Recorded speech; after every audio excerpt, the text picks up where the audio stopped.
घी, आटा, दाल अगले 6 माह तक सस्ती मिलेगी। हुकूमत 30% सब्सिडी देगी। वज़ीर आज़म इमरान खान ने 120 अरब रुपए के रिलीफ पैकेज का ऐलान कर दिया। वज़ीर आज़म का दावा है कि 2 करोड़ खानदानों के लिए पैकेज ला रहे हैं। 40 लाख खानदान बिला सूद कर्ज ले सकेंगे। शहरों में कारोबार के लिए और देहात में किसान 5 लाख रुपए बिला सूद कर्ज ले सकेंगे। खानदान के एक फर्द को हुनर सिखाया जाएगा। मुल्क की तारीख में सबसे बड़ा स्कॉलरशिप पैकेज ला रहे हैं। सनतकार और ताजिर मुलाजमीन की तनख्वाहें बढ़ाएं।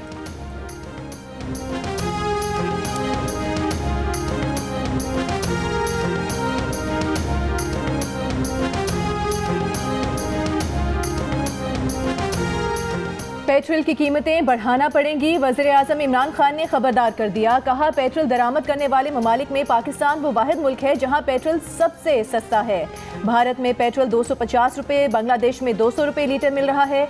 ऑपोजिशन के महंगाई के खिलाफ एहतजाज पर कहा कि 2 बड़े खानदानों से दरख्वास्त है, जो पैसा चोरी किया वो वापस कर दे। आधा पैसा भी वापस ले आए तो खाने पीने की चीज़ों की कीमतें आधी कर देंगे।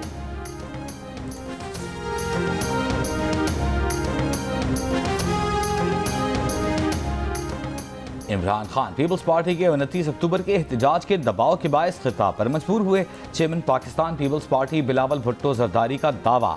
लाड़काना में कारकुनों से खिताब। कहा, इमरान खान झूठ पर झूठ बोलने के माहिर हैं। कराची के लिए हजारों अरब रुपए के पैकेज के ऐलानात लॉलीपॉप साबित हुए। 1 करोड़ नौकरियां और 50 लाख घर का ऐलान भी लॉलीपॉप साबित हुआ।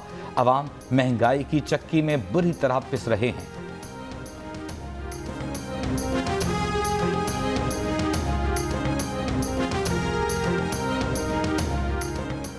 खालिस ना खालिस चीनी 140। पेशावर में चीनी ने पेट्रोल को पीछे छोड़ दिया। 1 किलो चीनी 1 लीटर पेट्रोल से महंगी हो गई। 140 से 145 रुपए में फरोख्त। होलसेल मार्केट में 130 रुपए फी किलो। कराची की होलसेल मार्केट में 4 रुपए इजाफे के बाद 1 किलो चीनी 124 रुपए की हो गई। कोयटा में 1 किलो चीनी की कीमत में 11 रुपए का रिकॉर्ड इजाफा। कीमत 113 से बढ़कर 124 रुपए हो गई।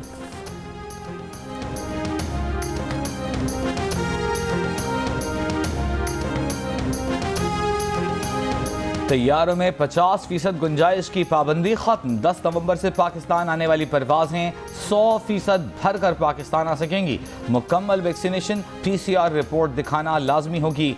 NCOC का ऐलान। ईरान, अफगानिस्तान, रूस और जर्मनी समेत 6 ममालिक कैटेगरी बी में शामिल। कोई सफरी पाबंदी नहीं होगी।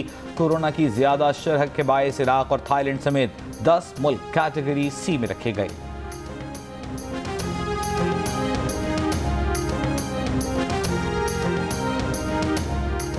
हुकूमत और कलदम TLP के दरमियान मुआहदे पर अमल दरामद जारी। अडियाला जेल से कलदम TLP के मजीद 82 कारकुनों को रिहा कर दिया गया।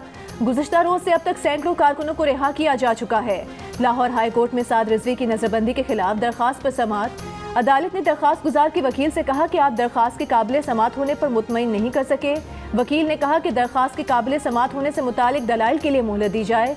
मुतमईन ना कर सका तो दरख्वास्त वापस ले लूंगा। मजीद समाअत कल तक मुलतवी।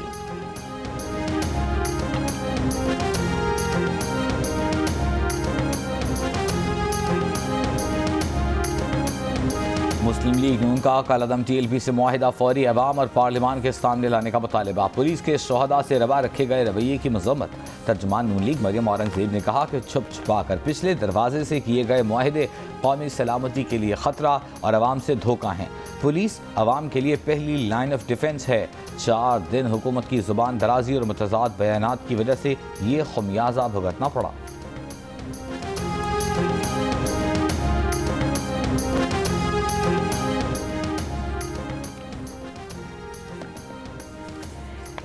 कलदम TLP के मुजाहिरीन छठे रोज भी वजीराबाद पार्क में मौजूद। वजीराबाद और गुजरात के दरमियान दरियाए चिनाब के पुल पर GT रोड छठे रोज भी बंद कर दिया। दरियाए चिनाब के मकान पर कंटेनर्स मौजूद। खंदक भी पुर नहीं की गई। वजीराबाद में तिजारती मराकज खुल गए लेकिन इंटरनेट सर्विस अब तक मुअत्तल।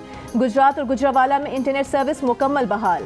रावलपिंडी से लाहौर जाने वाली ट्रेनों का रूट और GT रोड पर इस्लामाबाद से गुजरात तक ट्रैफिक रवा दवा।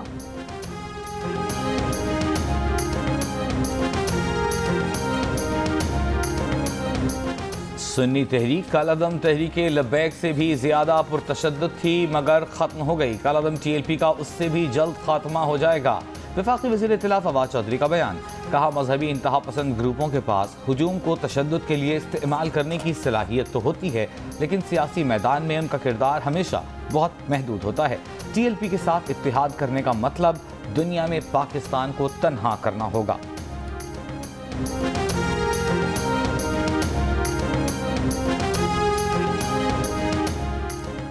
कलअदम TLP और सुन्नी तहरीक का फवाद चौधरी के बयान पर रद्द-ए-अमल, वज़ीर आज़म से नोटिस लेने का मुतालिबा। तर्जुमान TLP ने कहा, वज़ीर आज़म देखें कि फवाद चौधरी किसके एजेंडे पर काम कर रहे हैं।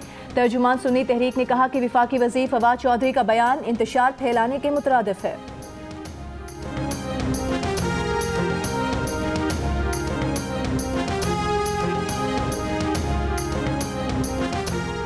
वज़ीर आज़म इमरान खान से मुलाकात में इत्तेहादियों ने इलेक्ट्रॉनिक वोटिंग मशीन पर एतमाद में न लेने का मामला उठा दिया। ज़राए के मुताबिक अहम कानून साजी पर एतमाद में न लेने का शिकवा। गुज़िश्ता रोज़ की मुलाकात में इत्तेहादियों ने इलेक्ट्रॉनिक वोटिंग मशीन के इस्तेमाल, तरीक़ाकार, फंक्शन पर तफसीली ब्रीफिंग का मुतालबा कर दिया। इलेक्ट्रॉनिक वोटिंग मशीनों के महफूज होने, देही इलाकों में उनके इस्तेमाल, मशीनों की खरीदारी के अखराजात, सिक्योरिटी की जिम्मेदारी पर सवाल पूछ लिए। वज़ीर आज़म ने वज़ारत साइंस और टेक्नोलॉजी को इत्तेहादियों को तफसीली ब्रीफिंग देने की हिदायत कर दी। आइंदा हफ्ते तफसीली ब्रीफिंग का इम्कान।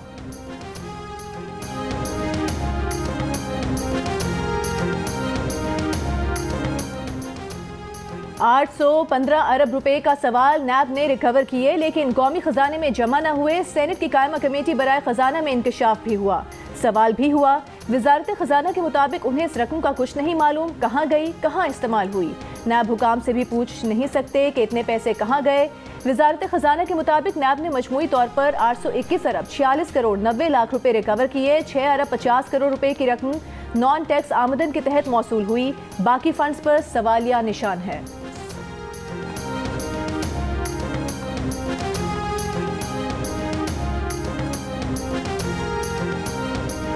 नैब की तरफ से रिकवर होने वाले पैसे जा कहां रहे हैं? पार्लियामेंट की पब्लिक अकाउंट्स कमेटी में शहरी रहमान का सवाल। कहा 821 अरब में से वजारत खजाना के पास 6.5 अरब रुपए आए। कमेटी के रुकन नूर आलम खान ने कहा नैब वाले रिकवर करदा रकम में से 20% हिस्सा रख लेते हैं।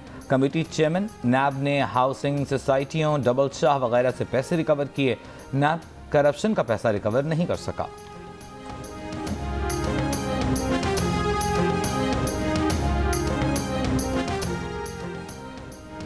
नए चेयरमैन नैब की तैनाती के लिए मुशावरती अमल आइंदा हफ्ते शुरू करने का इम्कान। सदर मुमलिकत नैब तरमीमी ऑर्डिनेंस के तहत वज़ीर आज़म और अपोजिशन लीडर से मुशावरत करेंगे। ज़राए का कहना है कि सदर मुमलिकत पहले वज़ीर आज़म से चेयरमैन नैब के लिए बज़रिया ख़त नाम तलब करेंगे। वज़ीर आज़म से मौसूल नाम कायदे हिस्ब इख्तिलाफ को भेजेंगे। नामों पर इत्तफाक ना हुआ तो तैनाती का मामला पार्लिमानी कमेटी को जाएगा।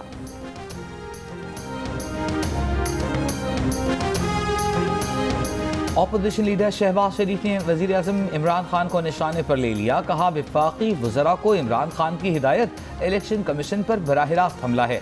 इमरान खान ने काबीना अरकान को हिदायत की है कि वो तौहीन अदालत के मुर्तकिब 2 वज़रा की हिमायत करें। इमरान खान एक ऐसे मौके पर इलेक्शन कमीशन को निशाना बना रहे हैं जब मुल्क दाखिली और खारजी मसाइल में घिरा हुआ है। धौंस से और हिरासा करके इदारों को झुकाने की इजाज़त नहीं दी जा सकती।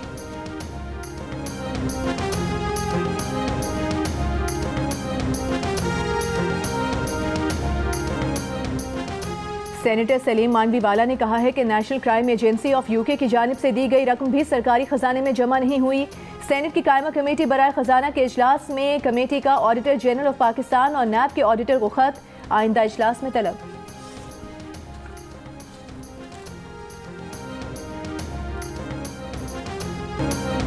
भारत के पास आज है आखिरी मौका। अगर नहीं लगा मौके पर चौका तो हो जाएगा भारतीय शायकीन से धोखा। भारतीय माहिरीन ने तो मान भी लिया कि उन्हें डर लग रहा है। कभी सोचा भी न था कि अफगानिस्तान का सामना करने में ऐसी बात करना पड़ेगी।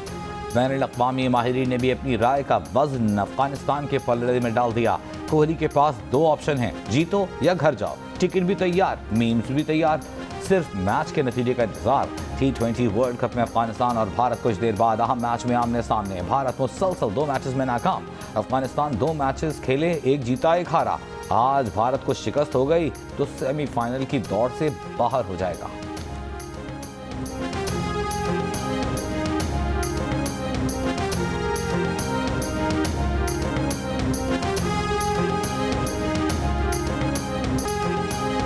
शोएब अख्तर के बाद इंजमामुल हक और मुश्ताक अहमद ने भी आज भारत के खिलाफ अफगानिस्तान की जीत की पेशगोई कर दी। प्रोग्राम जश्न क्रिकेट में इंजमामुल हक ने कहा कि अफगानिस्तान भारत को हरा सकता है, मगर अब भारत पर दबाव नहीं, इसलिए वो जारिहाना क्रिकेट खेलेंगे। या तो अफगानिस्तान को फेंटी लगा देंगे या एक तरफा मैच हार जाएंगे। मुश्ताक अहमद ने कहा कि अफगान टीम का कॉम्बिनेशन बहुत अच्छा है, अफगान स्पिनर्स बहुत अच्छी फॉर्म में हैं, इसलिए अफगानिस्तान के पास जीतने का बहुत अच्छा मौका है।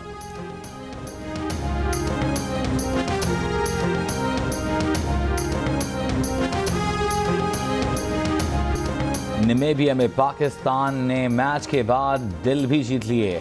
मैच के बाद पाकिस्तान टीम नमीबिया के ड्रेसिंग रूम पहुंची, हाथ मिलाए, खेल को सराहा। मैच के इख्तिताम पर पाकिस्तानी खिलाड़ी हारिस रऊफ, शाहीन अफरीदी, लाहौर कलंदर्स के साथी डेविड वीजा से गले लगे। मैच के आखिरी ओवर में वीजा का छक्का बाउंड्री लाइन पार कर गया तो स्टेडियम में मौजूद खातून ने गेंद वापस करने से इनकार कर दिया, बाद में गेंद दे दी। डग आउट में मौजूद पाकिस्तानी खिलाड़ियों ने मैच को खूब इंजॉय किया।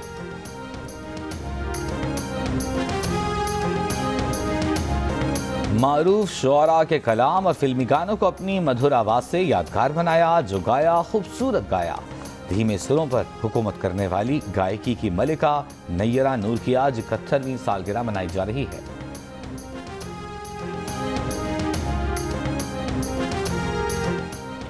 और जियो न्यूज के प्रोग्राम जश्न क्रिकेट में आज अदाकारा मरियम नफीस मेहमान होंगी। 500 की दौड़ में मरियम नफीस सहर खान को शिकस्त दे सकेंगी या नहीं, देखिए प्रोग्राम जश्न क्रिकेट आज रात 11:02 पर सिर्फ जियो न्यूज पर।